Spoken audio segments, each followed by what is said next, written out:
Saudara A.R. Juli merupakan salah seorang sosok veteran yang sangat berjuang dalam mempertahankan kemerdekaan Republik Indonesia. Dirinya merupakan salah seorang yang sangat berjasa untuk memberitahu masyarakat dunia bahwa Indonesia masih ada melalui saluran radio Rimba Raya. Lantas seperti apa sosok A.R. Juli ini? Berikut tayangannya kami hadirkan untuk Anda.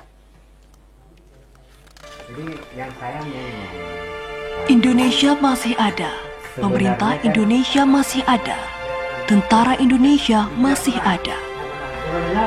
Sepenggal kalimat singkat ini yang disiarkan melalui Radio Rimba Raya pada tahun 1949. A.R. Juli merupakan salah seorang wartawan Rimba Raya. Dirinya juga merupakan salah seorang penyusun kalimat-kalimat yang menyatakan Indonesia masih ada. Yang pertama kali.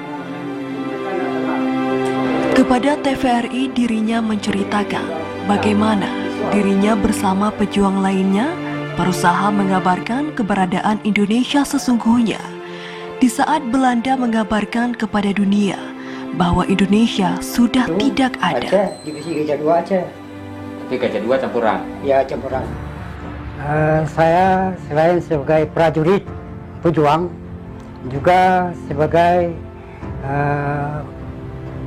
wartawan radio Rimba Raya, menyusun berita-berita siaran untuk dipancarkan ke seluruh dunia.